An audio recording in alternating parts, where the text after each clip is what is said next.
It's rubber match softball in the SEC, and it doesn't get much better than this. Arkansas and Georgia split the first two games of the series, and today the stakes are simple. Win the finale, and you win the weekend. From Fayetteville, it's a top 15 showdown between the Hogs and the Dogs.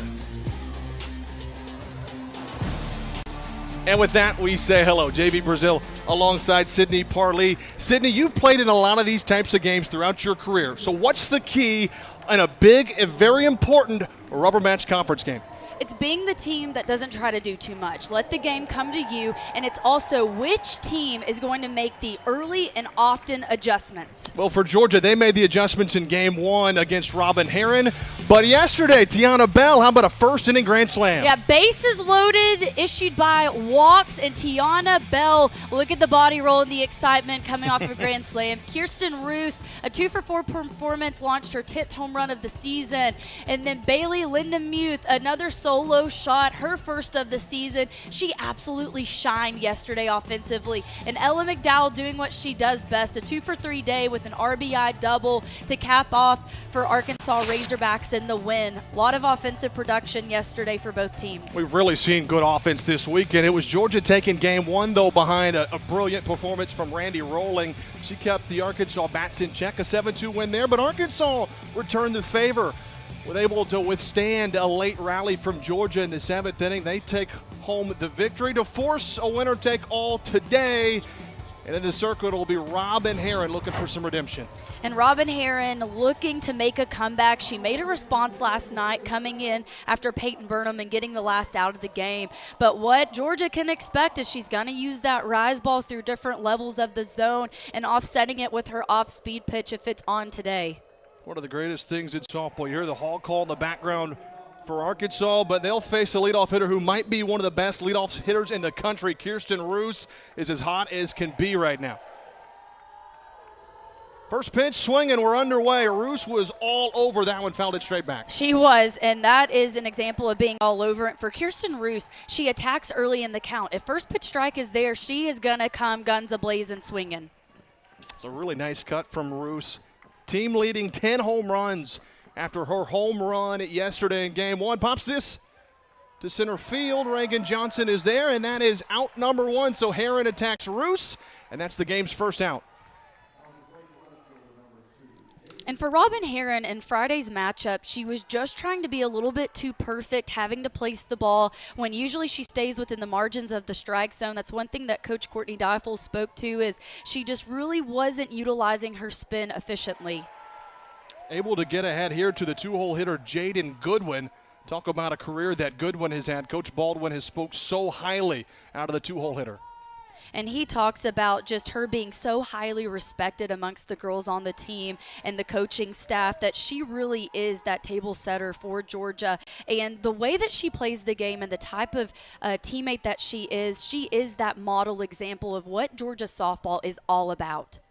Goodwin's a player that Coach Baldwin recruited for a long time at a very early age amongst many of these players, but Goodwin's one of the ones that he certainly speaks highly of.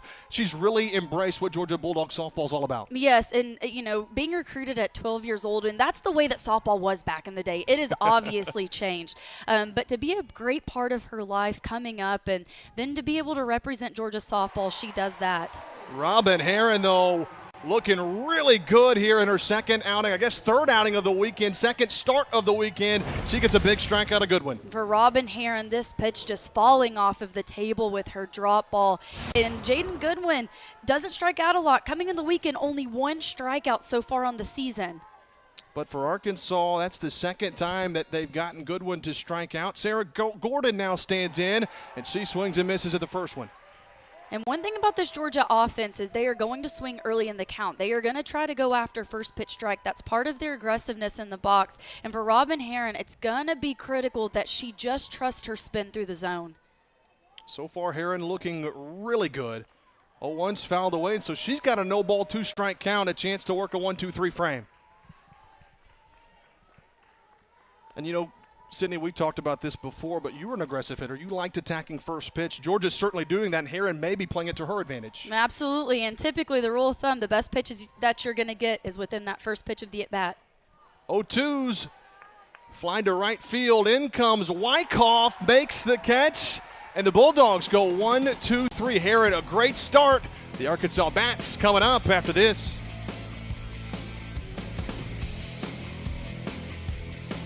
Back game for Robin Herron. She retires the Bulldogs in order. And the Bulldogs going with their Game 1 starter for Game 3, Randy Rolling, looking to try to keep the Hogs' bat in check once again. And what a pleasure we have watching two Southpaws battle it out for Game 3. And for Randy Rolling, it's going to be pertinent that she balances her time in and out of the strike zone today. That is what she does best. She sits in the mid to upper 60s. And against the Razorbacks on Friday, JB, she really consistently stayed away from the Arkansas offense. That she did. The only bat that she really couldn't stay away from was Ella McDowell. A home run and a double for McDowell against Rolling. Outside of that, Arkansas really struggled to get any type of balance and rhythm against Rolling, who starts things off against Reagan Johnson with a first pitch strike. Reagan Johnson, that player for Arkansas that's been a mainstay at the top of the lineup since she's really stepped on campus. Big time slapper out of that one hole, but she's got speed and she's also good defensively. And that she is. Going into the weekend, 96 games errorless in the outfield. Man. I know that has increased since, but just so good on both sides of the diamond. A lot of these players, when you have a 406 average, a lot of talks about your offense, but it sometimes overshadows how good you are defensively. As Johnson not able to hold up on that check swing. And, you know, for Reagan Johnson, her job as the leadoff hitter is just to get on base. This season, sitting at a .532 on-base percentage. As a slapper, that is just your job. Get on base and let your offense do the rest. Any way possible. Not going to happen this time, though. Randy Rolling strikes out a tough hitter, and that's out number one. And Randy Rolling, this drop ball just falls off the table away from Reagan Johnson, breaking right at the plate. Could see from that swing from Reagan Johnson, it looked as though she was trying to hit it in the ground, chop slap it. Just got the barrel just enough above it. Well, a little bit of shaking up in the lineup for Coach Deifel in Arkansas. Brindley Bain batting in the 2 spot. She's been primarily 5-hole. Dakota Kennedy's been the 2-hole. Those two swap in the order, something we haven't seen all year. Yeah, have not seen, if anything, Dakota Kennedy started out the season in that leadoff spot, but both are just such consistent hitters in the lineup. Sometimes you just have to do a little bit of a switch up to see what works. Brindley Bain, the campaign that she's on here in her freshman season is quite frankly ridiculous. It's unheard of. Batting .500, she's reached safely in every single game that she's played in, which is all of them that Arkansas has played. She's having quite the start to the year. Takes that one low, and she'll have a hitter's count against Randy Rolling. And still throughout the course of the season has reached on base safely every single game. And going into this weekend, she sat first in the SEC with on-base percentage, sitting at .639, and that has only stayed the same. That's crazy. That's almost 2/3 of the time she's going to get on base. 2 out of every 3 at-bats. That one's fouled away to even the count. And what Rolling did in Game 1, naturally looking to emulate something similar in Game 2, naturally the approach is going to be a little bit for Arkansas, so it's going to be which team makes the bigger adjustments as the game goes on. But Rolling did her thing in Game 1 and really quieted the Arkansas Bats. Really the first time this year. Maybe the Virginia game, Arkansas didn't have quite the offensive prowess that they typically have. I think that speaks to Rolling's ability. 2-2, hit back up the middle. Brindley Bain has done it again. Reached safely in every single game this season. Fought things off till she got a good pitch and drove it up the middle. And for Brindley Bain, she just does not expand the zone, doesn't chase a lot of pitches, and then the consistency in her swing, she doesn't try to do too much. And that pitch right there, it's around the heart of the plate, drives it right back where it came from. It's tough to square that ball up. It's got a lot of movement too. Just didn't try to do too much, as you mentioned there, Sydney. Here's Ella McDowell. She's having a great weekend. A double and a home run in the first game. Had a big RBI double, was the difference maker in the win yesterday. McDowell has been huge this weekend. Yeah, and yesterday she was on base 3 out of 4 times. Just the presence that she has in the box and the way that she consistently steps up in big moments. McDowell now in her sophomore season was a huge get for Coach Deifel out of Richmond, Texas. Freshman had a great year last year, but hitting .385 with 5 home runs this season only seems to be getting better with time. Brindley Bain at first. She singled against Rolling. That one's chopped to the right side. Novickis will step on the bag for 1, but that's all they'll get. They tried to get Bain on the tag throw to second, but it's a productive out for Ella McDowell, and Arkansas will have a chance to drive it around with 2 outs. And for Ella McDowell, hitting this ball to the right side of the field, she gets a little bit behind it and just enough. And for Gabby Novickis over there at first base, really great turn of a play, but with the speed of Brindley Bain, she's able to get in safely. Smart play by Novickis to get the sure out at first, try to get Bain. Here's Tiana Bell, grand slam in game 2 yesterday, really set the tone for Arkansas. They jumped out 4-0. Georgia responded, but it was Bell with the big blow. Yeah, and in yesterday's game, Maddie Johnson loaded up the bases, walked the first 3 hitters, and then Tiana Bell, it's like you could almost sense that that moment was coming. There's a ground ball, base hit to center field. They're going to wave home Brindley Bain. The throw's cut off, and Arkansas strikes first on the RBI single from Tiana Bell.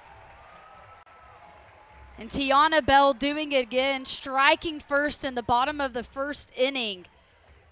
She is just an RBI machine. This swing just right on the heart of the plate, gets just enough of it to drive it back up the middle. And with the speed of Brindley Bain and with 2 outs on the board, she is gunning home all day. Now how big was that for McDowell, right? To move the runner over to second base. That's why situational hitting is so important. Like that instance, hitting the ball to the right side of the field, getting the runner in scoring position. So here's Dakota Kennedy now batting in the 5 spot. Lefty on lefty with Tiana Bell at first base. And you know, in game 1, Rolling and Tiana Bell, they were teammates at Cal before both transferred out. But Rolling had Bell's number, pitched her away, got a couple of really weak contact and a strikeout, but Bell gets the best of her this time. Hitters count to Dakota Kennedy. It's a nice pitch, but just a little bit outside. And in that Friday game, Rolling, she did not waver from her plan. Also, Arkansas did not adjust with their plan at the plate. And so they should very much anticipate that she's going to work on the outer half of the plate. She's certainly done that today, but she falls behind 3-0 to Dakota Kennedy. And she misses outside again. 4-pitch walk, 2 aboard, 2 out for Arkansas, and Kaylee Wyckoff's about to step in. And for Arkansas yesterday, this is what ignited the offense early on in the game, was walks being issued, and then they were really able to play off of that. That's one thing in game 3 like this, JB. You asked me at the beginning of the game. In the circle for both staffs, they're going to have to limit the amount of free bases that they issue. Yeah, in game 2, that was the issue for Georgia, right? A lot of free passes. Arkansas got out hit in that game, but it was because of those walks. Arkansas made Georgia pay. That was the difference in the game, quite frankly. Conversation in this circle. What's the big message right now to Rolling? Settle in. There's 2 outs on the board. They've scored a run, but just pitch to contact. Let the defense work back behind you. So Kaylee Wyckoff, .464 average. She's got some pop there from that left side. Rolling's got to be careful. First pitch, up and in. That one stings. A hit by pitch, though, and the bases are loaded.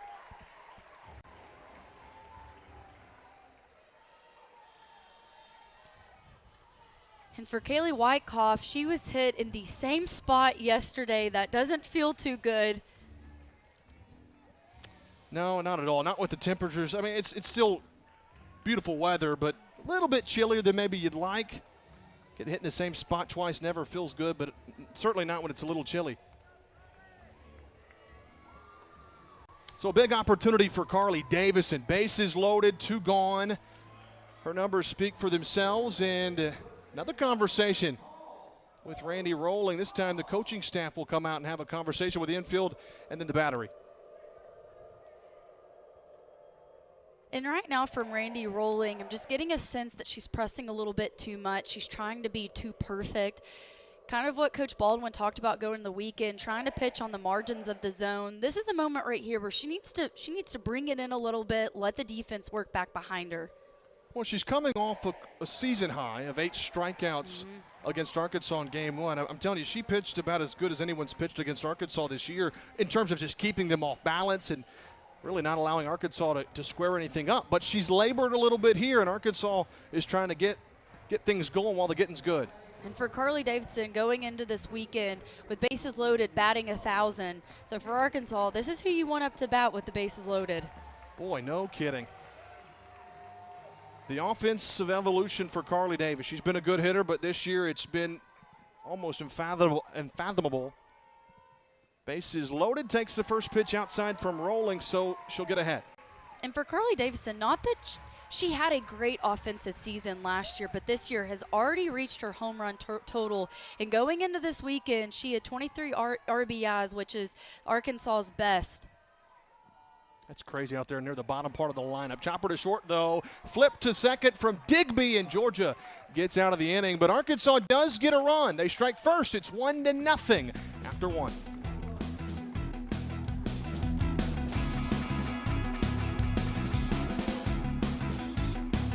Start to game 3 and all kinds of accolades. An All-SEC preseason team selection, second team All-SEC, and then Softball America, second team All-American.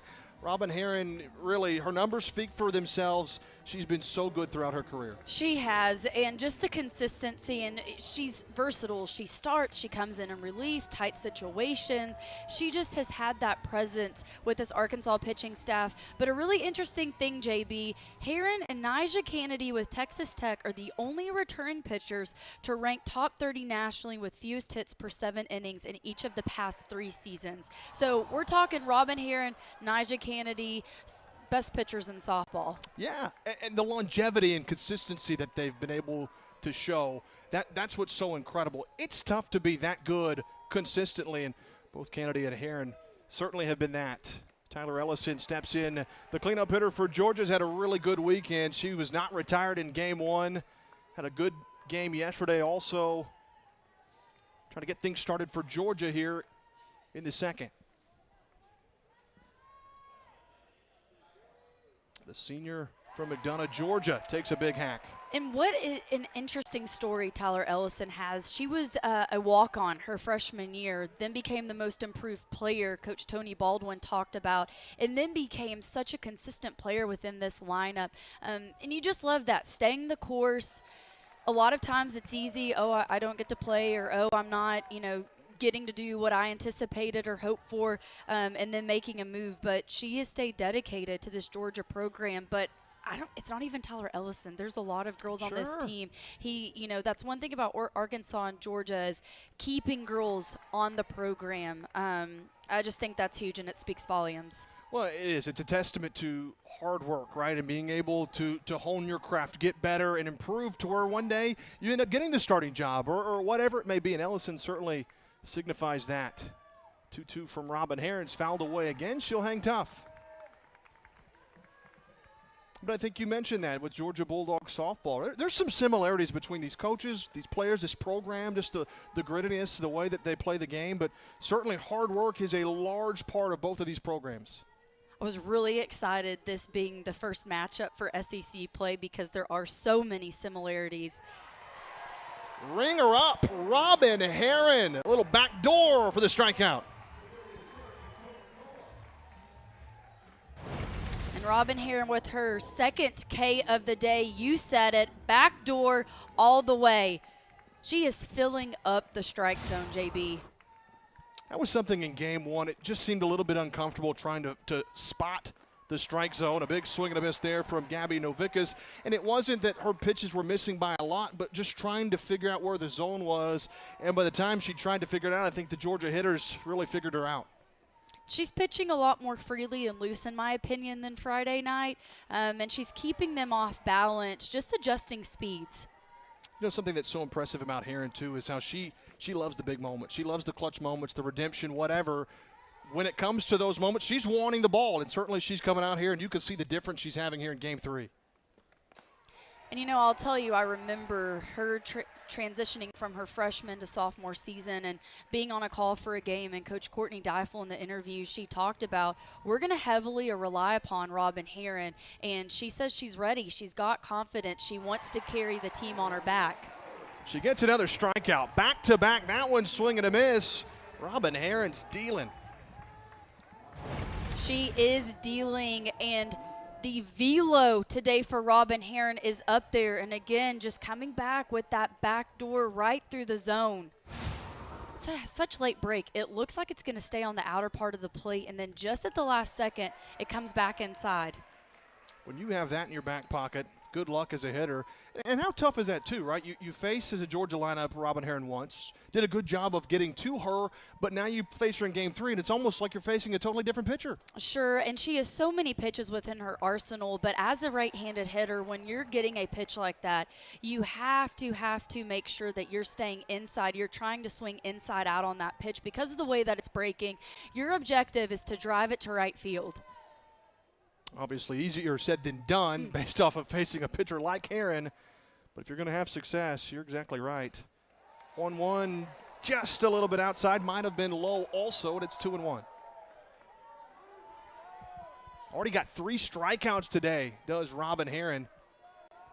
She's really kept the Georgia hitters off balance. Marissa Miller with a hitter's count. Takes a big swing and a miss. May have foul tipped it, as a matter of fact. How about Miller? 9 RBIs over the last 5 games. She only had 1 for the previous games of this season, so she's really come on with some offensive production of late. She's trying to stay alive here, though, against Robin Herron. 2-2 pitch. Fouled away.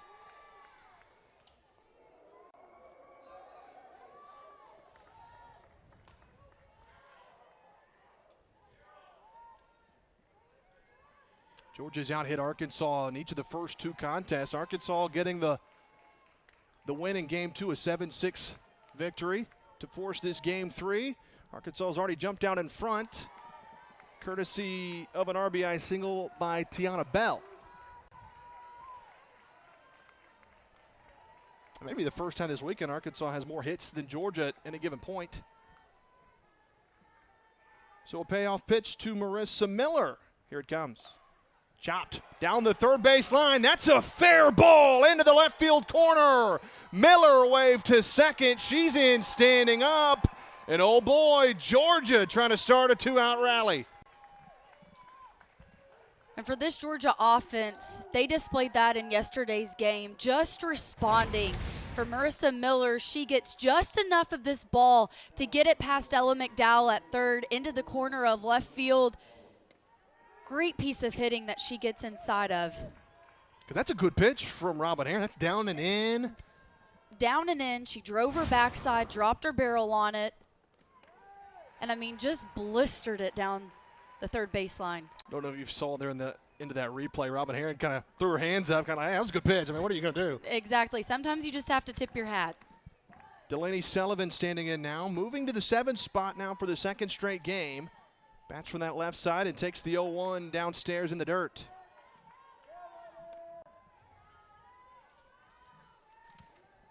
Sullivan, the center fielder, hitting .265. Couple home runs, 13 runs driven in. She'd love to make it 14 right here at the very least and tie things up. Nice pitch from Herron.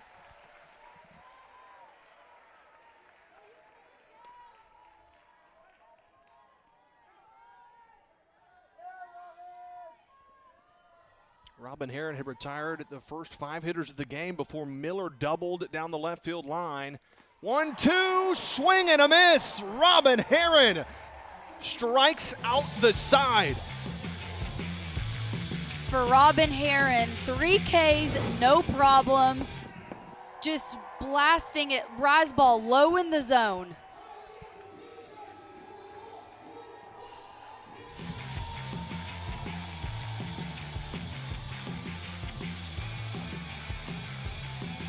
Great weekend for softball. Defense certainly been on display, and, well, it's because it's the top 2 defenses in the country. .990 fielding percentage for Arkansas, and Georgia right behind them.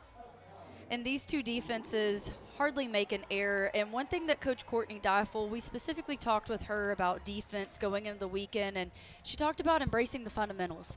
And that's one thing that both of these programs heavily focus on is just the fundamentals. Great minds in Coach Tony Baldwin and Coach Matt Michael. He leads the Arkansas defense.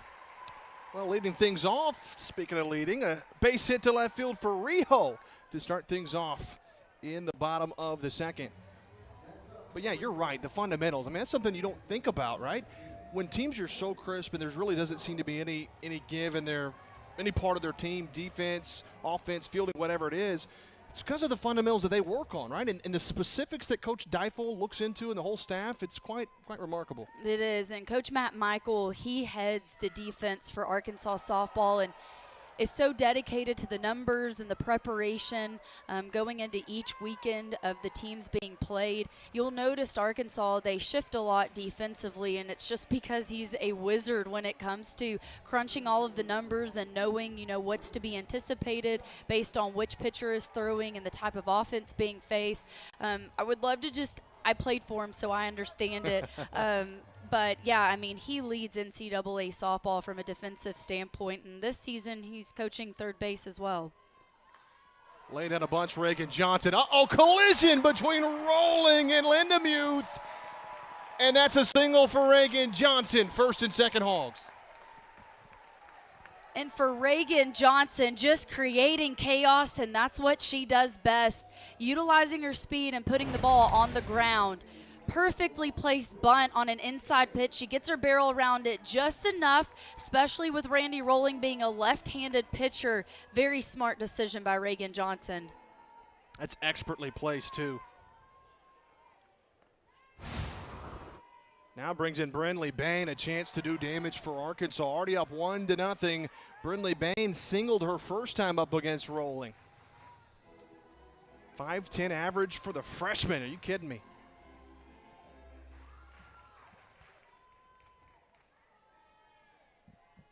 First and second. Bain takes that upstairs. 2 balls, no strikes. So now Rolling has worked herself into another little jam here.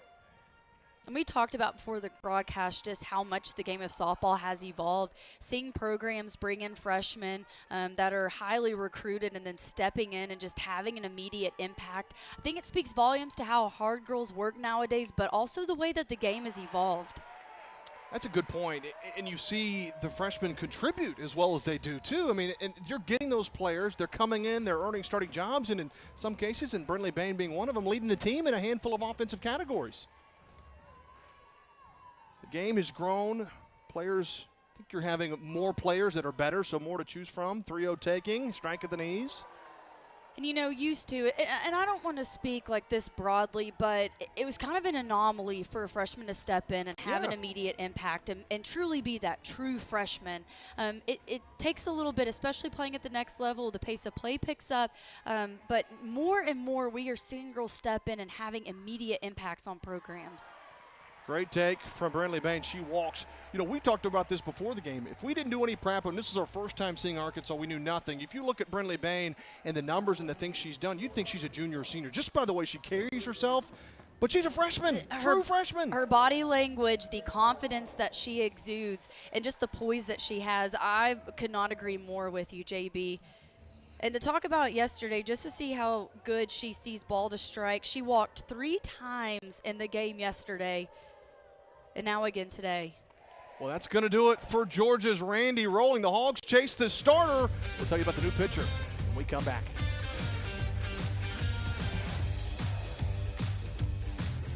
And Oregon hasn't pitched since Utah State back on February 20th with an oblique strain. She's back, and boy, she is highly touted. That she is. For Addison Fisher, she has one of the best drop balls in the country. She's got high velo, sitting in the low 70s. And Coach Tony Baldwin talked about she just has a big dog mindset, and she's very aware of it. I would say she's a perfect person coming into a bases loaded. The transfer from UCLA was heavily recruited by Georgia out of high school. They end up getting Fisher, and she will face Ella McDowell in a bases-loaded jam with 1 out. The Beer Hats are out in Bogle. The first pitch is swung on, hit high and deep, and it's gone! Grand slam for Ella McDowell.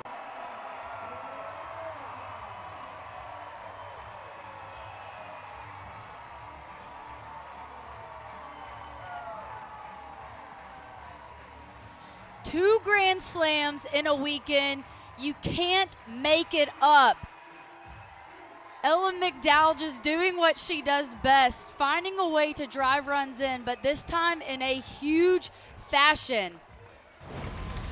For Ella McDowell, this pitch is up and in. First pitch from Addison Fisher, and she got every piece of the ball. It was out in a heartbeat. You think McDowell was fired up rounding first base? Oh, yeah. First pitch, Tiana Bell, the throw out of first, so that's the second out of the inning. But man, oh man, that's not a very nice greeting for Addison Fisher by Ella McDowell. One pitch, and the ball is out. Ella McDowell, she puts some big swings, but I think by far that is one of the biggest swings I have seen her take. You know what I thought was interesting? McDowell was hustling to first base, and that ball was out here by plenty. She had to know when she hit that one. She hit it on the button. But that's where you see a player, hey, giving it her all, even around first base, and she was fired up. Puts the Hogs up big now, 5-0 in the second. And Dakota Kennedy stepping in. Lines this, foul down the left field line. And boy, that's a big at bat for McDowell because Fisher is so good. I mean, arguably one of the best pitchers in their staff. She's been obviously off with injury. First pitch back from injury, and McDowell crushed it. Yes, and usually a pitcher that keeps the ball down in the zone, that one just left too much over the heart of the plate. Kennedy slaps this off the feet of Fisher. She'll beat it out to first base, so an infield single. Kennedy's aboard. She hit that one sharply. And that ball is hit hard back up the middle, just adding to more hits on her career. Yesterday, JB, we had the honor of celebrating Dakota Kennedy's hitting her 200th career mark of hits. Wow. That's a lot of at-bats. A lot of at-bats to get that many opportunities, and a lot of good at-bats to get that many hits. Kaylee Wyckoff stepping in. She's had a lot of good at-bats in her career. Transfer from Texas Tech, been with Arkansas now a handful of years. Wyckoff a 2-home-run day against Omaha back in the Woo Pig Classic, a 4-2 win for Arkansas. Or excuse me, 5-2, but her 2 home runs were the difference. And she too last weekend hit 200 career hits. I mean, you just with these two offenses, you can't make some of this stuff up. From top to bottom, 1 through 9, there are no holes in Georgia or Arkansas's offense. Wyckoff smokes it right back up the middle, but Digby's there to make the catch, and she'll step on the bag to win the inning. And it is Ella McDowell who chooses to blow this thing open with the second grand slam of the weekend for the Arkansas Razorbacks.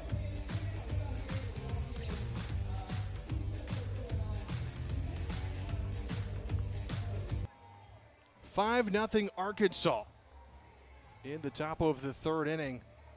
It'll be 8-9-1 due up for the Bulldogs. Digby, Lindemuth, and Roos due up against Robin Hare, and Arkansas jumping up big with that grand slam a half inning ago.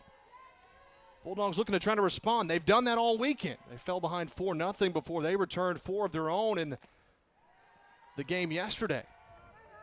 And for Georgia, they are just an extremely gritty team. They have the offensive pieces, and we showed the response. They were down a 4-run deficit and then came back right in the next inning and put 4 on the board. I think that's what you can see from this Georgia lineup and the resiliency, right? I mean, we talked to Coach Baldwin about last season.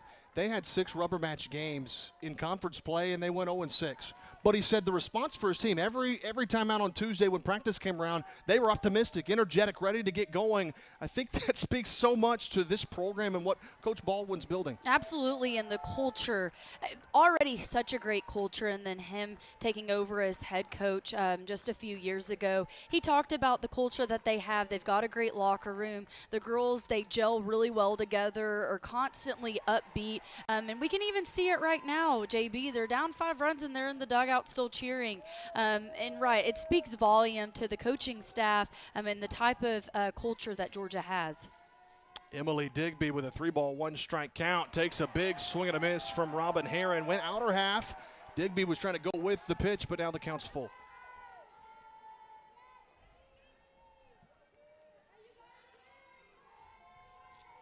Digby waiting on the payoff pitch. The 453 hitter going deep down the right field line, but it's foul. And I'll tell you, from just that one swing, that's another thing that both of these offenses do so well, is they have the ability to drive the ball the other way. They're not just pull happy. They hit to both sides of the field, and that just is what leads to so much offensive success. So another payoff pitch coming home. That one sawed off and fouled away. Nice job from Digby. I've been impressed with her defensive abilities out of the field, but her bats have been strong too this weekend. And Coach Baldwin talked about it. She's a leader of the infield, rock solid defensively, but she's also like tonic water. She just goes well with everything. And that's on both sides of the diamond. I like that. Fouls another one off. Hanging tough. Digby, a great leadoff hitter, begin the third inning out of the 8th spot. Really making Robin Heron work. I mean, how about it? You got Marissa Miller with that double an inning ago out of the 6th spot. Now an 8-hole hitter, really battling. Another payoff. Swing and a miss. Robin Heron wins the battle this time, though. That is strikeout number 5. And for strikeout number 5 for Robin Heron, she utilizes her off-speed pitch that just falls right off of the table. The drop ball that she's able to utilize and take a little bit of some speed off of it is where she gets a lot of her swings and misses. So that's a big first out to begin the inning, because here's Bailey Lindemuth. Already went yard this weekend. A big solo bomb to center field yesterday. Her first home run of the season for the sophomore, a 283 average, but Lindemuth can swing it. Sharply hit to third. McDowell, a nice play, and a strong throw to first. 2 are gone.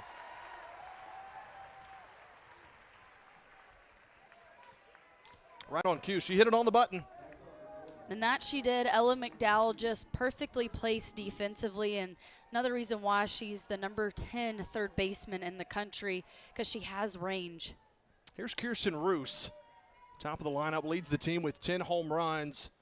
Was a huge get for Coach Baldwin out of Coastal Carolina, but really her recruiting story is kind of unique. It's very unique. So one of the assistant coaches on Georgia's staff actually she posted a video on social media talking about coming off of a visit. And the story kind of continues to progress, but she was actually looking at Georgia. And so whenever they saw that video and they reached out and was like, hey, we see that, you are looking to transfer. Are you interested into Georgia? She was all over it. And you can talk a little bit about the transferring of her degrees and Yeah, it was unique because she would have stayed at Coastal Carolina, played all 4 years there. Didn't have the kinesiology grad degree, at least that's what Coach Baldwin was talking about, but Georgia had that. And he said, well, I'm glad we did, because we got a great player in Roos. But she was in the transfer portal before the season ended, and wouldn't you know, when regional time came calling, Coastal Carolina did draw Georgia in the regional, and they played Georgia in that regional, and Roos had a great weekend. And to take it a little bit further, Coach Baldwin, whenever he became head coach, he said that his wife said, you cannot play on Easter. That's the one thing that I'm asking you is you do not have a game on Easter. Well, Easter rolled around, and he ended up having to do a recruiting visit dinner with Roos on Easter Sunday. He said his wife is happy about it because Roos is a part of the program, but still, that was her one suggestion. Yeah, I don't think at the time she was too thrilled about it, but certainly after the fact. I mean, rightfully so. You got to go get a player like Roos, right? So he maybe fudged the rules a little bit at home with the no Easter thing, but pays off big time for Georgia. Jaden Goodwin has paid off big time in her career for the Bulldogs, battling with a 1-2 count, slices to left center field, but Reagan Johnson got a great jump. She tracks it down, and that will retire the side. 5-0 Hogs heading to the bottom of the third.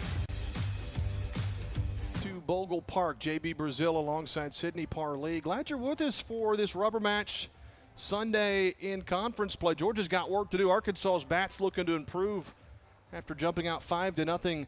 The big blow, though, that grand slam by Ella McDowell against Addison Fisher. Yes, and Ella McDowell just put a great swing in a big-time moment.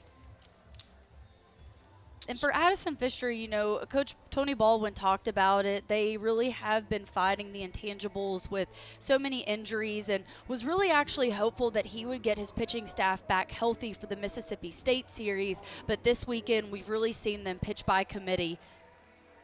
And, you know, even though Fisher, you know, one mistake pitch, if you will, you want to get her back ahead of Mississippi State. Get her some reps in real life situations. You know she's got great stuff.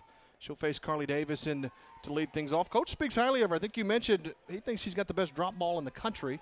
Best drop ball in the country, and she was previously at UCLA.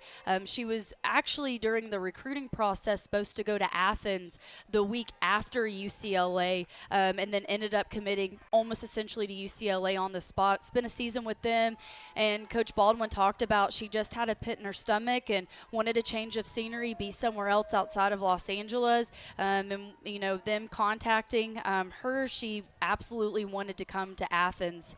Davison hits this sharply to second, a 4-3 put out to begin the third. And with Fisher, so Mua being the catcher, she is not playing this season due to an ACL tear, and you know that was hard for the Georgia program. But she and Fisher played travel ball together, and they stayed in contact while Fisher was at UCLA, and so that was a good connection for Coach Tony Baldwin to get Fisher to Athens. Talia Rijo stands in, and foul tip takes their first strike. Isn't it interesting, though, how you have a lot of your players can help you recruit some players? In that case, Mua was huge and instrumental. They felt like they had a good chance to get her out of the portal, but certainly Mua was a huge part of that. And what a get she is, Addison Fisher.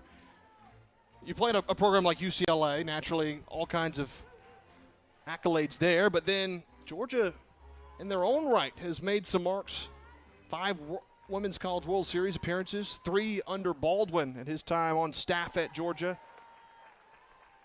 Yeah, and for Fisher last season with UCLA, she was a top 10 finalist for the NFCA Freshman of the Year and Big Ten All-Freshman team. So she had a great showing at UCLA, just wanted a change in scenery, and sometimes that happens. Rijo goes opposite field, and the liner to left, a 1-out single for the Arkansas shortstop.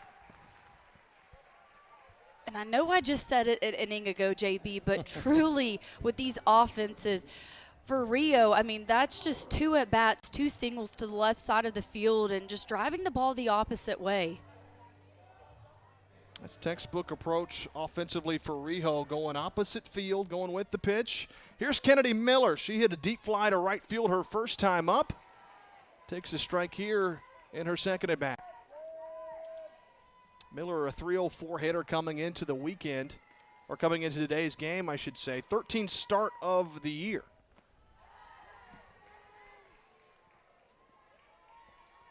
Was a mainstay in the lineup last year for Coach Deifel and company.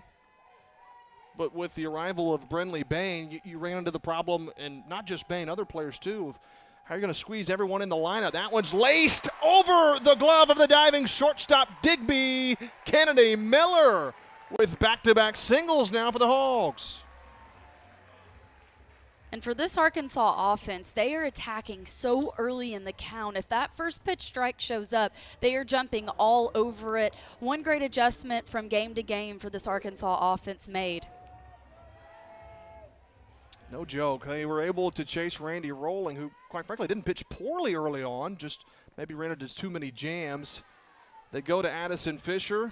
She's pitched well. One pitch, the first pitch of her outing, was greeted with that grand slam by Ella McDowell. Outside of that, I mean, really, it's a game of inches, game of centimeters at times.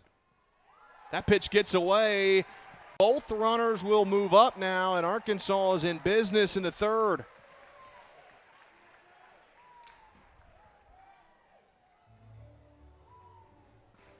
And that is going to allow the infield and our catcher, Marissa Miller, to have a meeting with Addison Fisher. Reagan Johnson's at the dish with a 1-ball, 1-strike count, and Johnson can do a lot of different things at the plate. She can. She's so versatile from the left side. You know, sometimes we'll see in this situation she may bunt to get herself on base and to pass the bat. She also has the ability to drive in runs, hitting it through the infield. She's also a gap-to-gap hitter with her power slap. No home runs, 8 RBIs out of the leadoff spot. It's a great take. Fisher, after the meeting, delivers low, and it's 2 balls, 1 strike. Brentley Baines waiting in the on-deck circle, too, so this is kind of a tough situation for Addison Fisher. The infield's in all the way around for Georgia. Slap to the left side. Going to be a play at the plate. They got Rijo in a rundown. Miller throws to Digby. Now Lindemuth will flip to Miller, and they'll get the out there. But taking second base is Johnson after the rundown, so second and third still, now 2 outs.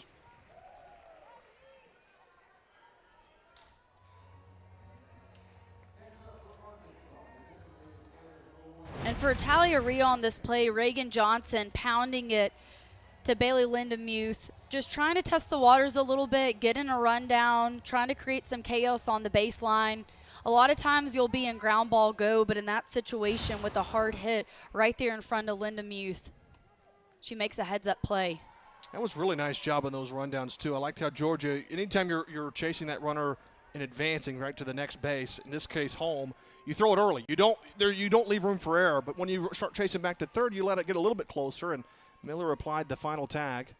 0-1 to Baines inside. And it all comes down to just communication, whenever you're in a rundown play. And going back to what we talked about a couple of innings ago with just sticking to the fundamentals, that's something that teams practice a lot is rundown plays. Brentley Bain, 1 ball, 1 strike, drills into the right side. What a backhand play from Novikas. And she will beat Bain to the bag. So Arkansas leaves 2 aboard. They still lead at 5-0, but Georgia able to work out of a jam.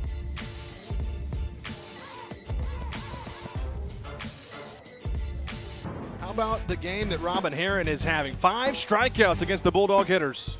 And the way that she is pitching with her arsenal right now, JB, she is utilizing her draw ball and then offsetting it with a low rise and off-speed pitch. She is keeping this Georgia offense off balance. Well, that is the name of the game in its circle, isn't it? Just finding ways to keep the hitters from really getting in any type of rhythm. Sarah Gordon leads things off, and she's about as steady as they come in a Georgia lineup. She is that, and one thing that Coach Baldwin has talked about with the progression of her career and her playing time at Georgia is just becoming more comfortable in her own skin, that she has really settled into who she is and has really worked on just trying to be something that she's not applying that pressure on herself. And especially with being in the catcher position, she wasn't expected to catch because Mua was supposed to after her injury, but she just has been solid behind the plate. And when you have a player like that coach says, hey, Mua's down, next player up, stand up here and make a play. Gordon has stepped up offensively, but defensively, as you mentioned, in the catcher spot. And, Coach Baldwin talking about that, I think that is so easy when you get to the next level, trying to do too much, trying to be someone that you're not.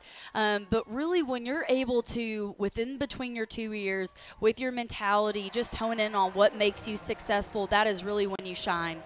Robin Herron, strikeout number 6, gets Gordon to expand the zone.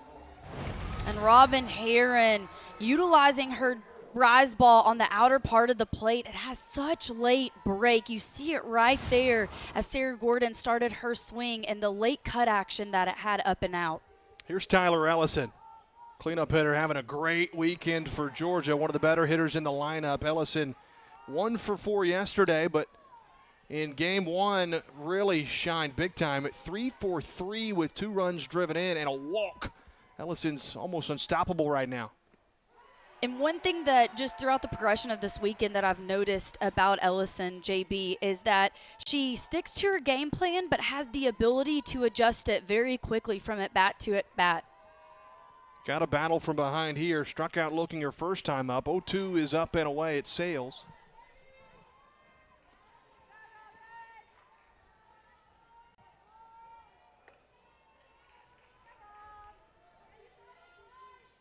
Ellison, a Hampton High School product.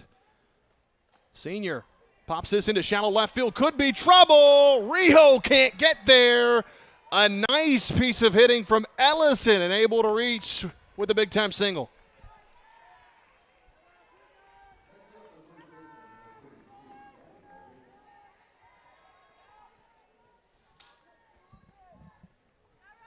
Kind of in on the hands a little bit, but able to muscle it out of the infield. Now Gabby Novickis, she struck out her first time up, stands in here, takes the first pitch down and away.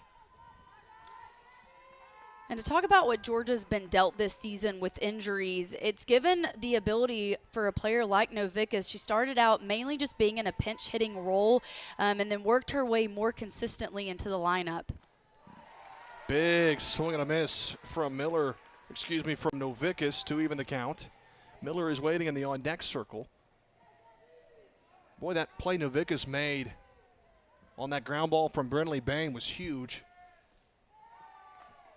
This one skied a mile high to left center field. Who wants it? Kennedy's over. She calls off Reagan Johnson, and that's out number 2. And JB, what I'm noticing from Robin Herron from Friday's performance to today is she's getting ahead more times than not against the Georgia hitters. She's getting ahead in the count, and then they're having to hit her pitch versus hitting what they want. Yeah, you can certainly tell the difference between game 1 and game 3. Even there, Marissa Miller standing in. She doubled her first time up down the left field line. It was the first hit of the game for Georgia. A 2-out double. They were trying to start a rally. They've done a lot of 2-out hitting this weekend, has Georgia, and quite frankly, you can never count them out because of that. I mean, 1 through 9, and you could say that about Arkansas too. Just the offensive numbers 1 through 9. 2-out rallies are not uncommon for either team. Absolutely not, and there's not a hole in the lineup. 1 through 9, they're getting the job done. You can imagine when you get to the end of conference play, that's why this series is so big. Both of these teams have a really good chance to be near the top of the conference. I know Texas and OU, preseason, favorites, if you will, but you can't sleep on Georgia or Arkansas. Swing and a miss to even the count. One thing that is important is, of course, winning series. You've got to win series. It could be the difference maker at the end of the season. The other big thing is not being swept. At least taking a game out of each series is also very critical when it comes postseason time. 2-2's upstairs, and I think you saw that, right? Georgia going 0 for 6 in rubber match games, but still having a deep postseason run. And goodness, arguably a striking at bat away, if you will, from making it to the Women's College World Series. As was Arkansas, for that matter. Kaylee Wyckoff, that deep fly ball to right against Ole Miss. 3-2, down and away. Georgia drawing a big walk with Marissa Miller, and Delaney Sullivan will have a chance to keep things rolling for Georgia.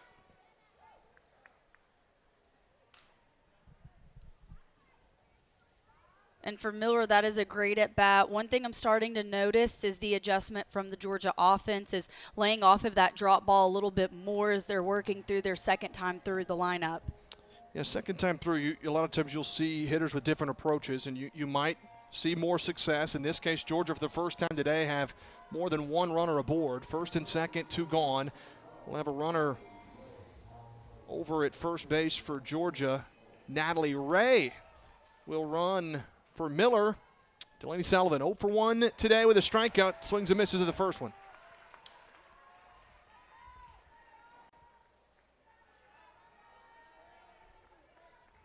Sullivan 2 for 7 coming on the weekend coming into this game. 2 for 8 after the strikeout her first time up. 0-1's popped up, foul ground. Miller behind the dish. That's a tough play in foul ground. And Robin Herron works out of the jam. Big name transfers in the portal heading into this season, the offseason. Addison Fisher's name was certainly one to buzz about. I mean, my goodness, her numbers speak for themselves, but certainly a big name in the portal. A huge name. And in her one season for UCLA, she had a 16-2 record with a 2.59 ERA, 100 Ks and 113 innings pitched. So big-time pickup for Georgia to add to their staff. She has now pitched to all 9 hitters in the Arkansas lineup. She came into the game. First pitch to Ella McDowell was not too kind. The grand slam on your screen right there, that was McDowell. First pitch from Fisher out of the pen. But Addison Fisher, I mean, outside of that, and isn't it crazy how the game can be? Only 1 run was charged to Fisher, and actually the McDowell run. But man, oh man, that's a big difference in the game right now. Huge difference. A game of inches. But since that home run, she's gotten a few outs, only has limited to a few singles.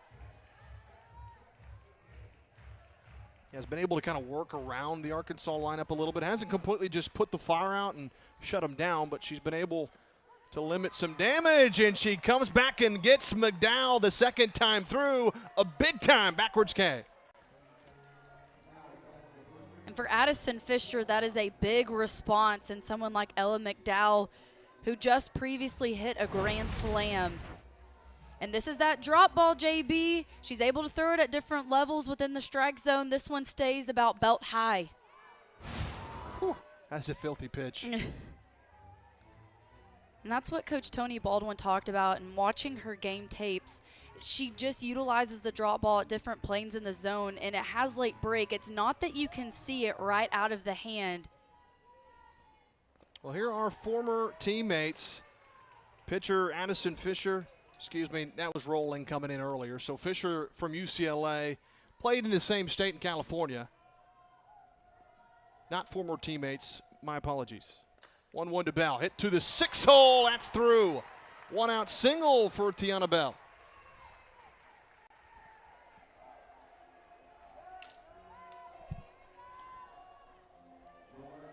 I like that approach from Bell. She's 2 for 3 today. Having a great game for Arkansas. And yesterday it was the grand slam, and today that's just offensively, every game looks differently. She's able to piece together a 2 for 3 day with 2 singles through the infield. Dakota Kennedy standing in now for Arkansas. Talk about big name transfers. We talked about Addison Fisher. You can't forget about Dakota Kennedy. And man, the career she had at Arizona, huge get for Coach Deifel. Both offensively and defensively. She won the Rawlings Gold Glove Award in left field in 2024. So solid defensively, and then offensively last weekend, 3 homers in 1 game, just a third Razorback to do so. She'll have a hitter's count. 2 balls and a strike now against Addison Fisher. Gold Glove winner was Kennedy at Arizona, so her defense speaks for itself. Talk about that. And then offensively, man, had a 3-home run day against Kansas in the Woo Pig Classic. Sliced foul this time, and a diving attempt coming up empty for Jaden Goodwin. But I think that's what you see from Kennedy, right, is her ability at any time. She's got that pop. You know, talked about her baking abilities, too, yesterday.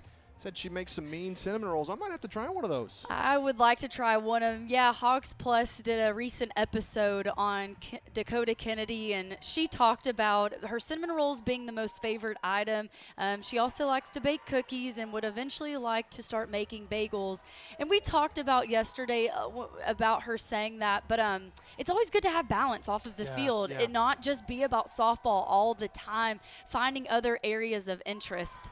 Swing and a miss. Addison Fisher, another strikeout. That's a big one against Dakota Kennedy. But you're right, Sydney. The grind that is a student athlete at this level, as you see the strikeout.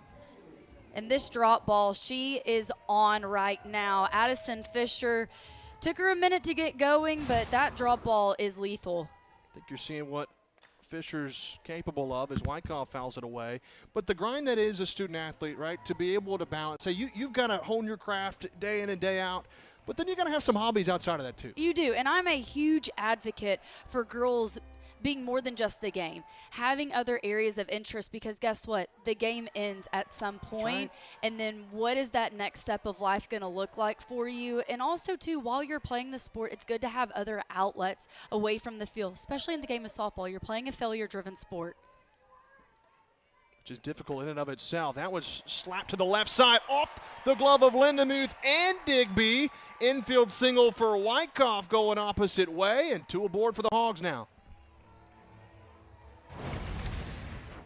And with this drop ball being on the outer half of the plate, Kaylee Wyckoff does a great job of driving her lower half to the pitch and getting her barrel on it, attempting a good recovery from Digby.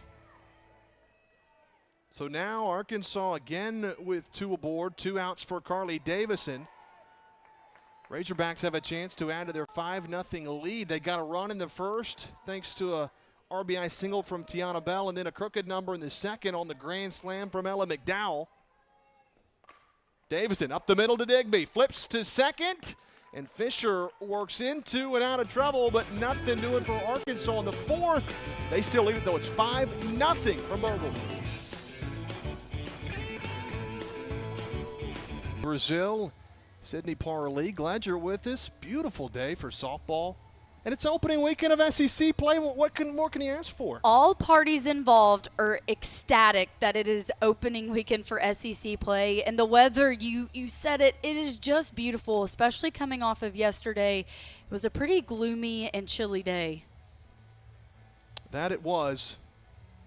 Arkansas trying to claim the series, an all-important first series of conference play against a very good Georgia team. Bulldogs have got work to do.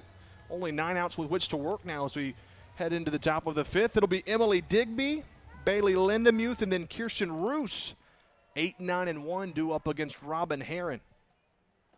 Digby waits in the first one. That one gets away from Robin Herron. Might have slipped a little bit.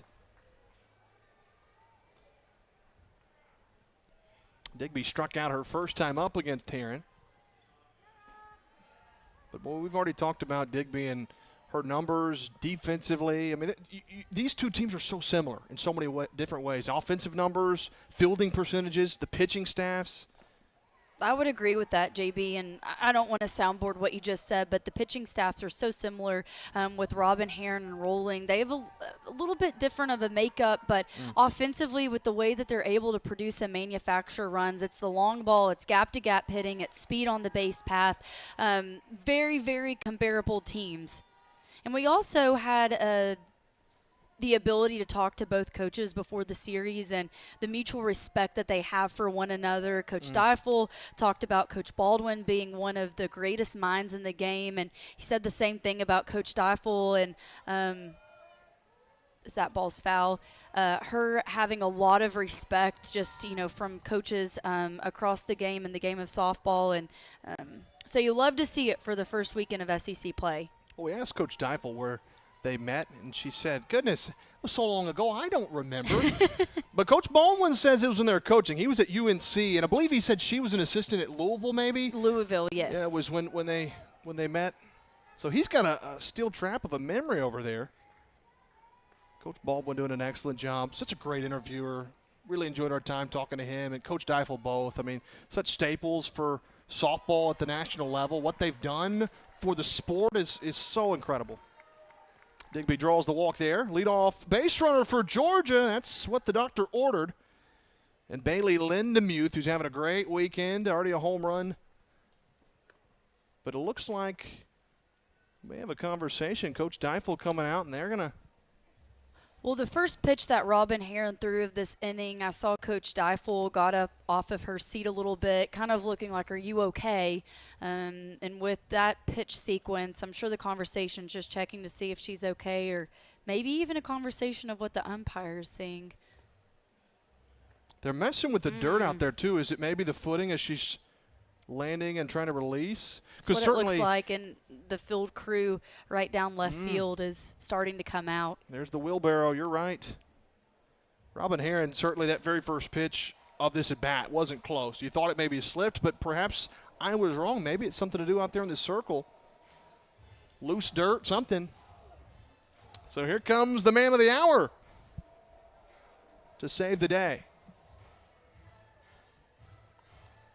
Well, it's always fun. One group of people that I respect immensely is the grounds crew. The hard work that they put in to keep the fields looking great all year round and to be prepared for practices and games. They work extremely, extremely hard. Man, they do. Phenomenal job here, don't they? Bogle Park, beautiful facility. The field's always ready to go. They're out here getting things ready to roll here after the stoppage of play. And Coach Deifel, immediately out, I think that's when you know your pitcher really well, that something needed to be done. There's a reason that Robin Herron maybe wasn't locating as well, and they're certain it's something out there in the circle. And especially, too, as the game progresses and the mound gets a little bit worn, girls are landing in different spots on the mound, kind of creating different divots with that plant foot. I'm sure it can cause the dirt to get a little bit messed up. Maybe a little too flat, so it's slipping, so you want to give it some grip there, right? Maybe that's the key for Robin Herron. Always fun to have some shenanigans, different things go on to stop a game, right? A couple weekends ago, we had a odd thing happen. The ball got stuck behind the tarp, and we had to figure that one out. A few years back, baseball had the possum on the field in the LSU series. Goodness gracious. Well, that was pretty quick. Nice job getting in and out. Getting an applaud from the crowd. Imagine she'll get a few warm-up pitches. They're going to stay around just to make sure it fits good. That pitch got away from Heron, but she might have been focusing on the pitch more. We'll see. We're glad you're with us here for a wonderful weekend of SEC softball. Doesn't get much better than this. Sydney, we've had a great weekend. Can't ask for much more. Great crowds on hand. Georgia, great softball. Arkansas, great softball. These are two top-tier programs going at it. Both games have been a battle, and just the offensive production that we've seen and the responses, it's been very fast play of softball, and that's what I love. Up-tempo softball, and that is what both of these teams display.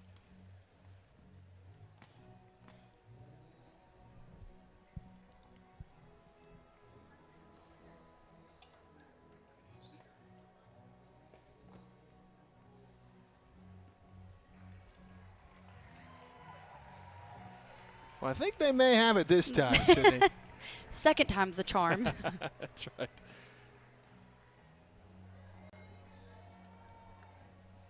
So, Robin Heron giving the thumbs up. Thank you to our grounds crew. Appreciate the work there.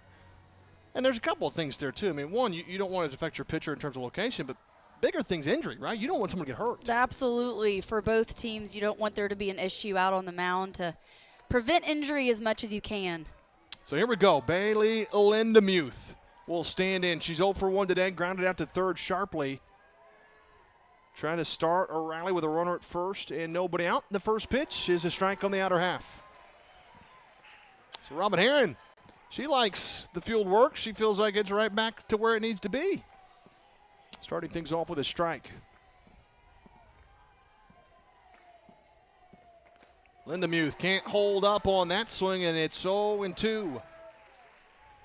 Transfer from Texas Tech is Lindemuth, sophomore from Burleson, Texas. Going to have to protect, though, here.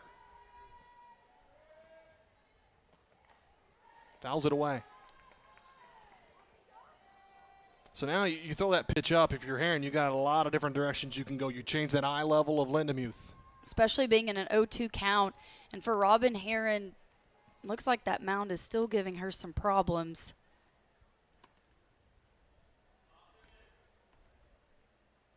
Yeah, as you can tell there with her right foot, she keeps kind of patting it and tapping the dirt there.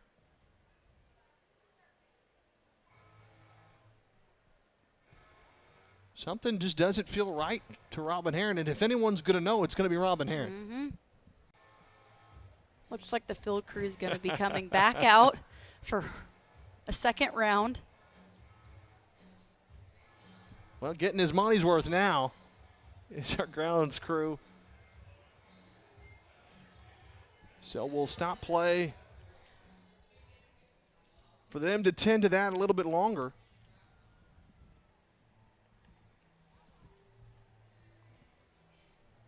No balls. 2 strikes will be the count when we return, but we'll tell you when that'll be. Look at how things have gone in this game. Arkansas has hit the ball much better. 10 hits, 5 runs. Only 2 hits for Georgia. Robin Heron has a lot to thank for that. Something a little bit uncharacteristic for Georgia, being limited to 2 hits, but it's a testament to Robin Heron and the way that she has mixed speeds today against this Georgia offense. Also working away from the hitters and then coming back up in the zone once she's ahead in the count. She has really, really kept them off balance. So going to get some more work out there to tend to things.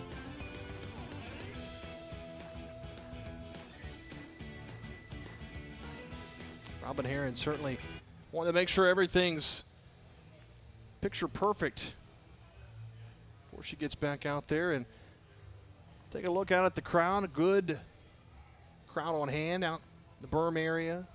A little bit of shade in the grandstand, but You expect a beautiful crowd for opening weekend of SEC play, and that has certainly been the case for a program that has averaged, over 3,000 fans, one of 3 programs last year to average at least 3,000. Yes, and the fans within this state, they just show out weekend after weekend. It's amazing to see it all filled up. That is one thing during my time playing here, just the fans and the support was always amazing, but to see how it has also evolved here and the growth that Bogle Park has had over the years. Arkansas, their record here at Bogle, you can tell it certainly helps. The crowd's on hand. You got to imagine there were 3 or 4 or 5 games maybe over a year where the crowd can really be the difference maker. Oh, absolutely. It adds to the excitement, the adrenaline, the atmosphere. Having a crowd that is in it every pitch, and you can hear them in the background, it does make a difference. I'll tell you, during my time playing, one place that was pretty hostile and a tough place to play because of the crowd was Alabama. And I do think Alabama always, being a great program, but their environment definitely is a tough place to play. Speaking of which, Alabama 2-0 this weekend against Ole Miss. They're going for the sweep against the Rebels. Texas also going for the sweep against South Carolina today. Kentucky and Auburn split, so they're in a rubber match. Tennessee, #1 team in the country, looking for the sweep against LSU in conference play. And then Florida against Mizzou, same thing. Back to action, 0-2's up and away.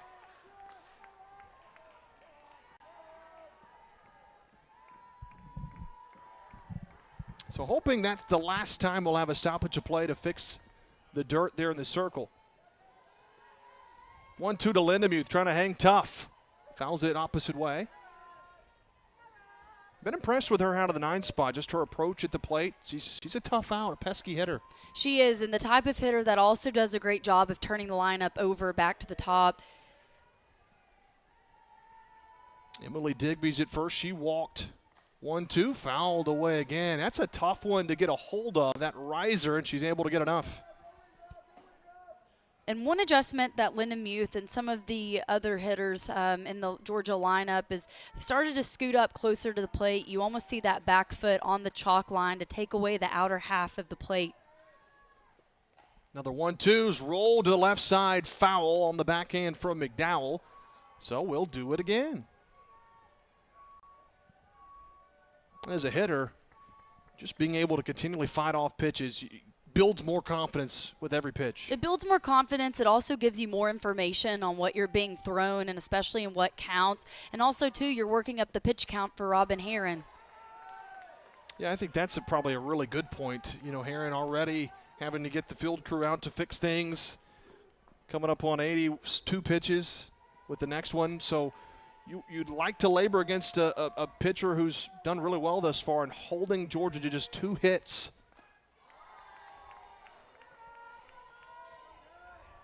Oh, JB, that is a good take by Lindemuth right there. Herron mainly staying up in the zone and then going down and out with her drop ball. That is a great take. 10th pitch of the at-bat coming right here, 2-2. Drilled right back up the middle. How about the at-bat from Bailey Lindemuth? 2 on for Georgia and nobody out. And more times than not, when you battle like that in an at-bat, success is going to follow. That is just a gritty at-bat from Bailey Lindemuth. She found off some pitches that were, quite frankly, didn't seem hittable. But able to work it till she gets something she can handle. And, oh, boy, things flip over for one of the best hitters in the country, Kirsten Roos. Got to be careful. You certainly cannot be too cautious with Kirsten Roos. No, you can. And Coach Tony Baldwin talked about in recruiting her, he didn't necessarily picture her being in the leadoff spot, but what a leadoff hitter she has been for this offense. Man, big time rally starter. Just setting the tone with the home run yesterday. When you have a hitter in the lineup who now has 10 home runs on the season, mind you, can produce out of the 1 spot, really get things started, man, that's such a luxury. Going to have to battle here, though, against Robin Herron. No balls, 2 strikes. Swing and a miss. That's a huge out for Robin Heron. First base is occupied, so the runner is out, and that is the first of the inning. That's a big strikeout. Huge strikeout, especially with runners in scoring position. And Robin Heron changing it up a little bit. Earlier in the game, she was mainly going down in the zone to set the at-bat. Now she's working up, and when she gets ahead, she's going down and out with that drop ball. Jaden Goodwin, another tough out in the Georgia lineup, fouls the first pitch away for strike one. Goodwin, 347 average, but man, the amount of at-bats that she's had in her time as a Bulldog. Oh, and going into this weekend, batting 700 against ranked teams, man. That's an impressive stat. That can tell you a lot about a player. Her rising to the occasion against top talent, right? She plays against really good pitchers, and she seems to shine more than a lot of other players in any lineup for that matter. 0-2 from Robin Heron. Just a little bit low. It's a really good pitch and a tough take. Not missing by much. For Goodwin, the patience there to lay off of that pitch. That's a pitcher's pitch all the way. She'll live to see another day. 1 ball and 2 strikes with 2 aboard for Georgia. That one's lifted into left center field. Dakota Kennedy coming over, makes the snag. And 2 are gone, so after the first 2 reached, Robin Heron has gotten arguably the 2 toughest hitters in the lineup back-to-back. And for both Roos and Goodwin in these last at-bats, noticing a little bit more of them being on that front foot, and it's due to the off-speed pitches that Robin Heron's mixing in. Not out of the woods yet, though, is Heron. Ground ball left side. Rijo, a strong throw, and they get Sarah Gordon hitting over 500. But Robin Heron works out of the jam. It's 5-0 Hogs. Certainly come to life for the second time around against Randy Rolling. 5 runs for Arkansas, and that's so far all they've needed. And that is all they've needed, especially with the way that Robin Heron is spinning it in the circle right now. But the offense has just been electric. And the big-time swing from Ella McDowell, that is really what has sealed the deal. Young fans certainly loving that. Wonder if she'll go get an autograph from Ella McDowell after that home run ball.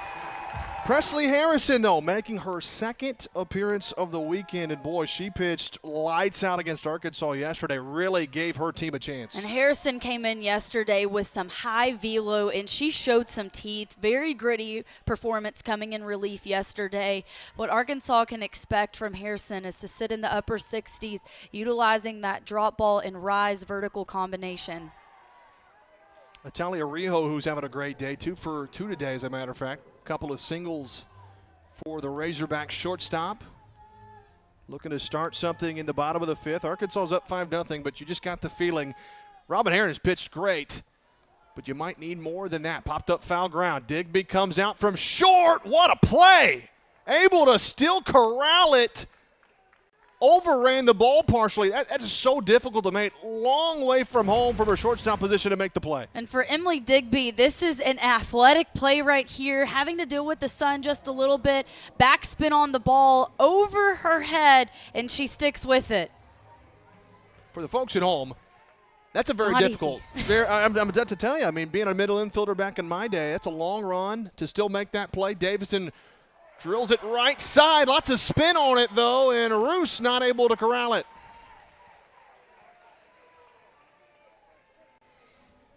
And, man, that ball had some spin on it off of Miller's bat. Just a really funky ground ball over to Roos. So Kennedy Miller on base for Arkansas, and he'll flip things over now for the top of the lineup, Reagan Johnson against Presley Harrison. The first pitch, nicely done on the outside portion for a strike.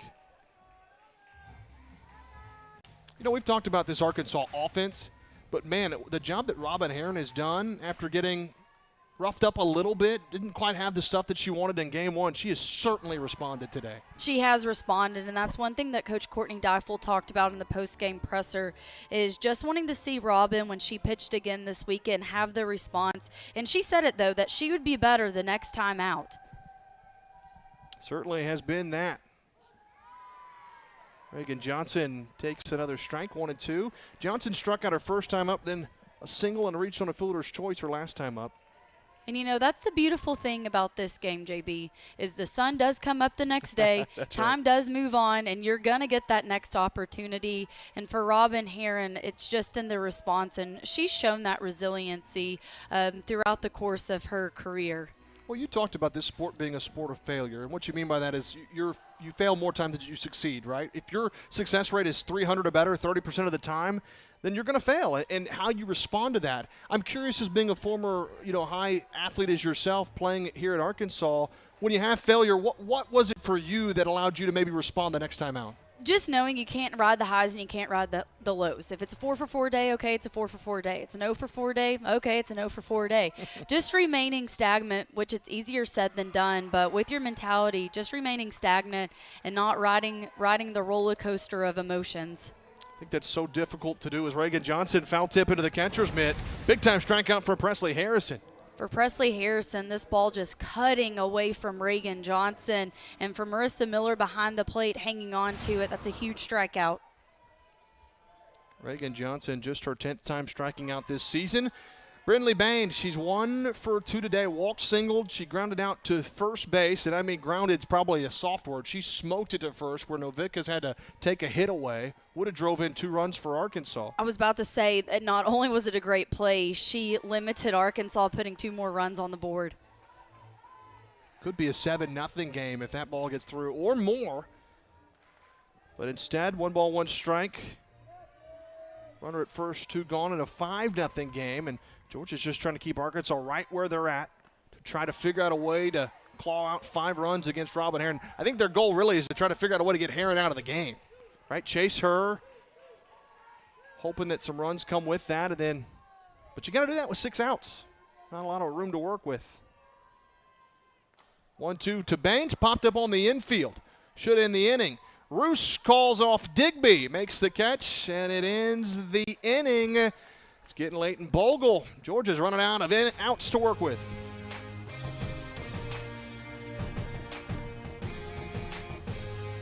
Bogle Park, glad you're with us. What's that slogan they say? The SEC, it just means more. 11 from the SEC of the top 25. There's a look at it by conference. That's crazy, Sydney. The conference from top to bottom is just covered with talent. We talked about it before the broadcast, but just every weekend in SEC play is emotionally and physically tasking. I mean, you are putting everything that you have into every pitch and every swing. Ellison, first pitch, chopped to the middle. What a play from Rijo. Didn't completely glove it cleanly, but she did the fundamental thing. Rides up, able to make the play and throw her out. And just the range that Rio has. We saw yesterday in the game, she made a play up the middle to the right side of second base. Just makes it look effortless. Just the way she's able to shift in front. She gets in front of that ball, kind of rides up her glove, but it stays near her chest, and she's still able to recover and really make the play no problem. But to your point on the grind that is the SEC series, the opening weekend, really SEC play in general, these coaches talk about playing a lot of games in the non-con, right? 5 or 6 games in certain invitationals, the Woo Pig Classic, whatever it is. When you come to conference play, those 3 games, it feels like 5 or 6. Coach Stiefel said it's mentally draining as an athlete. It is mentally draining. I mean, you're having to pour so much into it. You're having to focus so much. And there's not one weekend where it's just an easy pass. Gabby Novikas is 0 for 2 today. Trying to start something for Georgia. They've only got 5 outs with which to work now. Novikas, freshman from Chicago, Illinois, a Marist High School product. We'll have a 3-1 count. She's made some nice plays defensively today. We've harped on that in a good way.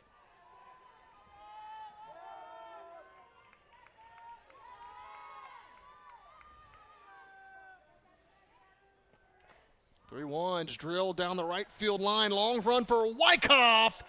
Diving play, but out of the reach of the glove of the speedy right fielder. For Wyckoff, she is just about an inch away from making that catch. We've seen all-out effort from Wyckoff now on that play, and then Jada Goodwin a couple of innings ago in left field. Both teams just so gritty. They know how hard it is each out. Novickus was a pinch hitter and played in all 6 games in Clearwater. She's really inserted her way into the starting lineup. And that's why right there. Takes ball 4 down and away. An expert take to draw the walk. And I mean, JB, we talk about both offenses just being so potent, but for Gabby Novickus batting .469 and an on-base percentage of .595, I mean, just the consistency, and right there in the at-bat, you see there, she didn't expand the zone, she did not chase, just the discipline at the plate. They will run for Novickus at first. Natalie Donaldson will come in. So Donaldson will run over at first. And that's exactly what Georgia needs right now, just base runners. Find a way to scratch home a run or 2 in this inning. Give yourselves some breathing room heading into the 7th. A pinch hitter for Marissa Miller. It'll be Natalie Ray, the senior from Covington, Georgia. .423 average. Ray with a home run and 9 RBIs. Fouls it back, and she's behind in the count 0-2.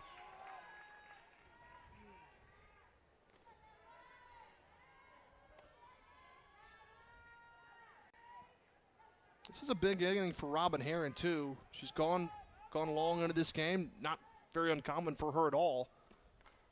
Fouled away once more, but Georgia certainly wants nothing less than to try to figure out a way to get her out of the game. And for Robin Heron, she has adjusted her plan throughout the duration of the game. Been seeing Georgia make little adjustments with their placement within the box, the way that they're attacking earlier in the count or versus later in the account. But as Georgia's made their adjustments, Robin Heron too has adjusted.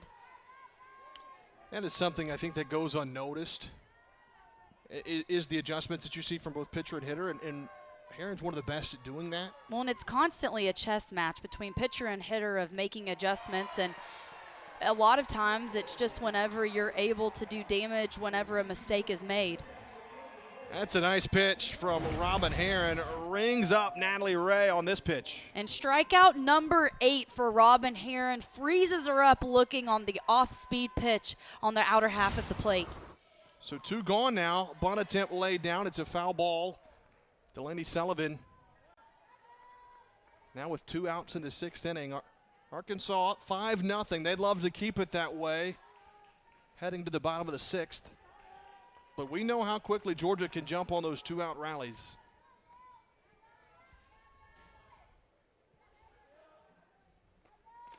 Man, there is a filthy pitch again from Robin Heron. She had Sullivan fooled, had me fooled up here in the booth.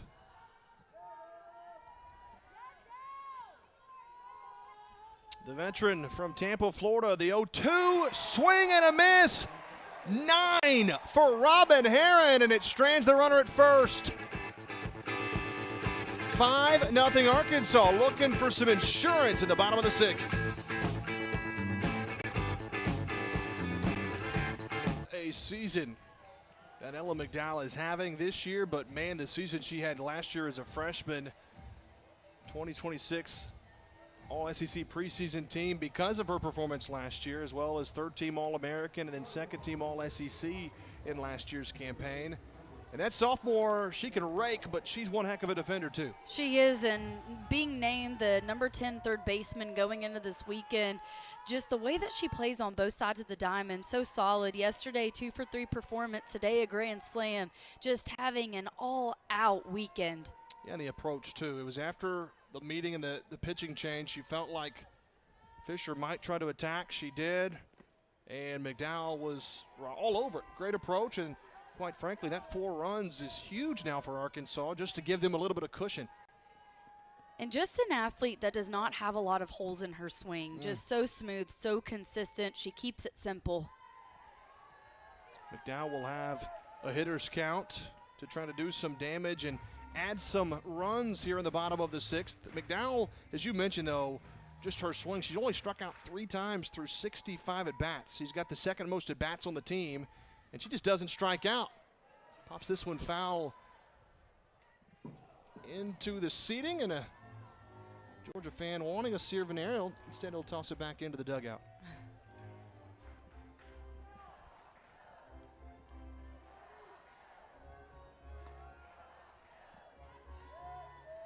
So 2 balls, 2 strikes. That one gets away from Harrison, and the count's full. This is the meat of the lineup for Arkansas. Ella McDowell, Tiana Bell, Dakota Kennedy. It's 3, 4, 5. Chance to do some damage. But, I mean, in this lineup, 1 through 9's the meat of the lineup, right? Goodness. About to say, not a whole 1 through 9. Same thing for Georgia, too. 3-2 drilled off the pitcher, Harrison, but she recovers nicely and throws her out at first. It's like a brick wall right there is Presley Harrison.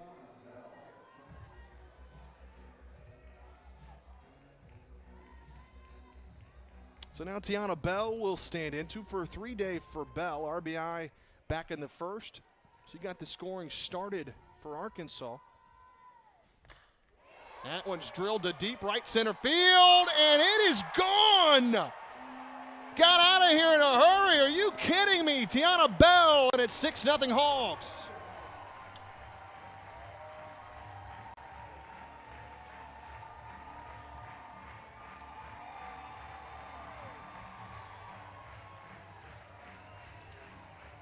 And Tiana Bell just have a weekend. This ball gets out in a hurry, outside pitch. She stays on it, her extension on this swing. I mean, wow.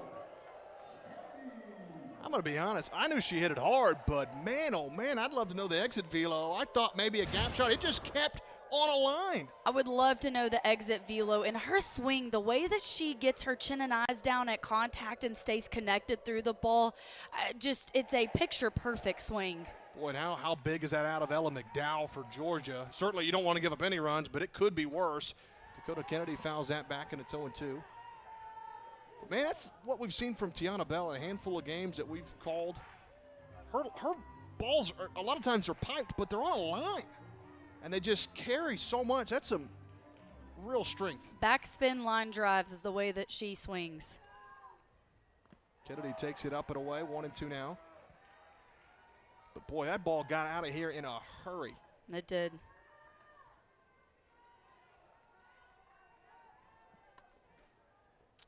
Wyckoff waiting on the on-deck circle. 1-2. Taken downstairs, 2-2 for Georgia. If you look ahead, they'll be 8-9-1. Due up.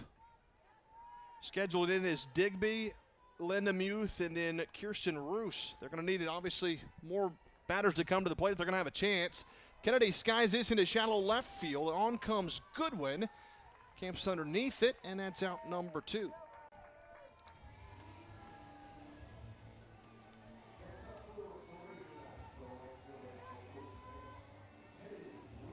I think you're seeing in this game what Georgia did to Arkansas, right? And Randy Rolling really limited the Hog bats, gave up the 2-run bomb. That's it. Well, Robin Heron has returned to the favor in Game 3. She has, and Robin Heron, she has taken control from start of pitch 1 until now, being in the bottom of the 6th inning. She has had total control the entire game, and that's what we felt from Randy Rolling on Friday. She just had the control the entire game. Script's been a little bit flipped. That it has. And Rolling, a talented pitcher. Arkansas find a way to get to her today. 1-1 to Wyckoff's fouled away out of the facility. It's 1-2. Hogs have out-hit Georgia today 11-3 after the Bulldogs had out-hit Arkansas in the previous 2 games. But the walks are what really hurt Georgia yesterday. 1-2 to Wyckoff. Nice take outside to even the count. It's a tough pitch to take. Harrison wanted to get her fishing, but she wouldn't do it.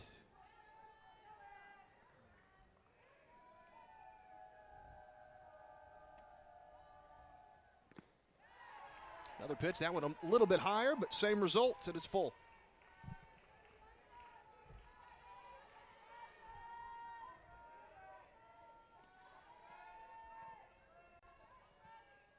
Presley Harrison trying to get her team in the dugout, but we'll have to wait as that one's delivered down and away. So the walk to Wyckoff, Carly Davison will now step in.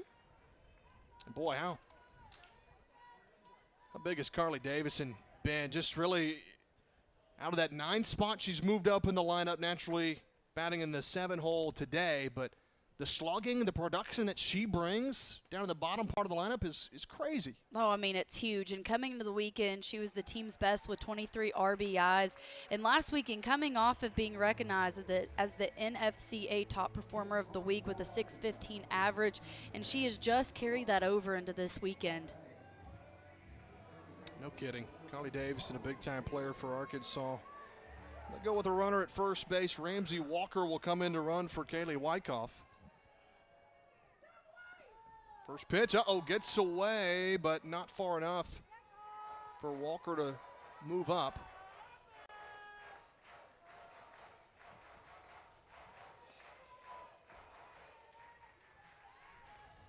One and oh.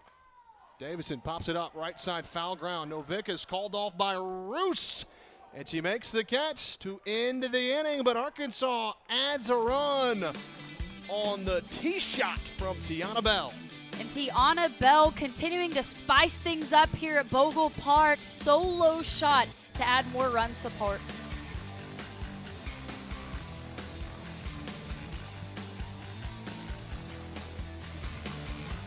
How about Game 3, Robin Herron? She has been lights out. And that she has, racking up 9 Ks. That's why she sits second nationally in strikeouts per 7 innings. She has had total control the entire game. Well, for Robin Herron, she and her Razorbacks are 3 outs away from a series win, a come-from-behind series win after Georgia took Game 1 7-2. Arkansas won Game 2 7-6, able to hold off a late rally from Georgia. They're up 6-0 now, so Georgia's got some work to do if they're going to find a way to extend the ball game. Emily Digby is 0 for 1 today with a walk. She'll stand in with a .444 average. Just got to find a way to get on base. Yeah, that's the message for Georgia right here, is just passing the bat, not trying to do too much, pass the bat. Right now they're not looking for, a home run would help, but just getting runners on base. Sure. So 2 balls, no strikes now to Digby. Swings this time and fouls it away. Naturally, the approach changes as a hitter, right? But when you're in these situations and you need base runners, you're a lot more selective, I would imagine. Yes. You are really condensing the zone, forcing the pitcher to bring it to you, not expanding the zone, swinging at pitches. But with the spin of Robin Herron today and the way that she's been spinning, it's a little tough task. Yeah, because you can't give up on any pitch. It might end up finding its way back in the zone. But you also don't want to be over-aggressive and think it's a strike to drive and then swing over the top. 3-1 from Robin Herron. Swing and a miss, and the count's full. And she has just been filling up the strike zone with that off-speed pitch that just tails down. That is so tough to pick up. It's got a decent amount of velo, too, so it looks like it's coming in a little faster. 3-2's driven up the middle. Diving play, Rijo, and they got her. Wow! Italia Rijo, web gem for Arkansas. My gosh, Italia Rio flashed the leather, the range that Italia Rio displays. This ball is driven back up the middle and just an all-out effort. Man, the safe play too, right? To throw it in the dirt, a one-hop. Brilliant. That is a brilliant job from Italia Rio. That's a big first out. So 1 gone now, and tip your cap to Italia Rio, the leader in fielding percentage for Arkansas, or is Arkansas in the country, and a lot of the reason why is Italia Rijo. And at an incredibly tough position. Bailey Lindemuth stands in and takes a strike on the outer portion. That's what you've seen all weekend, though, is Arkansas and Georgia making some really dandy defensive plays. We saw Novick on a play at first base. There's been others, but that one I remember for sure. And then right there from Italia Rijo, man. Lindemuth takes strike 2. The Arkansas faithful getting into it a little bit more. They can sense Arkansas 2 outs away from an opening series win in conference play. Swing and a miss. In the dirt, they'll throw to first. Not going to be in time. Lindemuth able to reach. So Georgia's not done yet. Just a little bit of life. Base runner by base runner, Georgia trying to keep it rolling.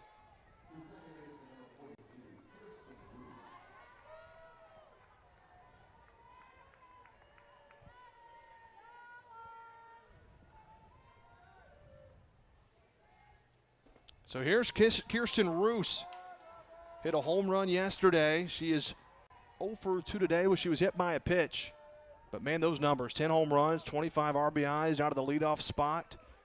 Right hitters are coming up for Georgia. Even though 1 through 9, they've all been dangerous. Roos lines this to short. Rio, the catch, trying to double her off at first. But safe, diving back in is Lindemuth. And they may have a review of this. I think Coach Deifel might want them to take a look. The ruling on the field was the runner was safe at first base. Arkansas is challenging previous plays under further review. And yeah, with this play under review, Italia Rio, I mean, just getting on that backside. First of all, making the grab, but she loads up on that backside to drive it over. It's going to be a very, very tough call as we see. I don't know, JB. It looks like the ball was in the mitt before the hands touched the bag. Man, that is close as can be. You know, it's the call on the field was big. We'll see if they've got an answer. Don't know that we do just yet. But, I mean, immediately when that play was hit to Rio, she already back planning and already planning to throw to first, which was huge. But you got to have enough evidence to overturn this, right? Because the call on the field was she was safe. But, man. I'm saying that the ball gets in the mitt before her hands grab the bag, but it's tough. It's tough to call. It is almost simultaneous. Whew. I'm with you, though. I think it's close. Is there enough to overturn that? I do think that perhaps the ball beat her at first.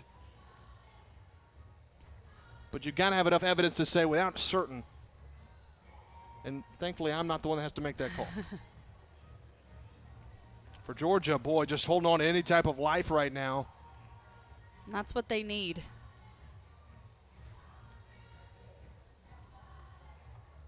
Jaden Goodwin would be due up for Georgia.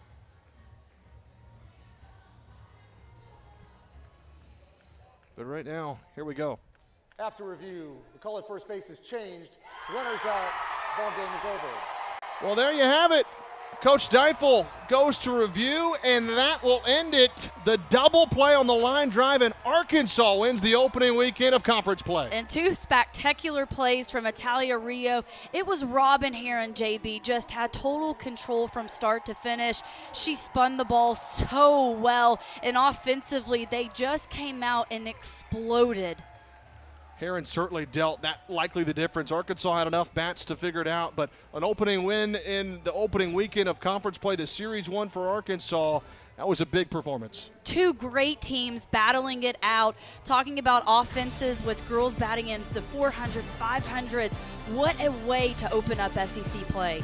That's going to do it for us. For my partner, Sydney Parley, I'm JB Brazil saying so long from Bogle Park. We'll see you next time.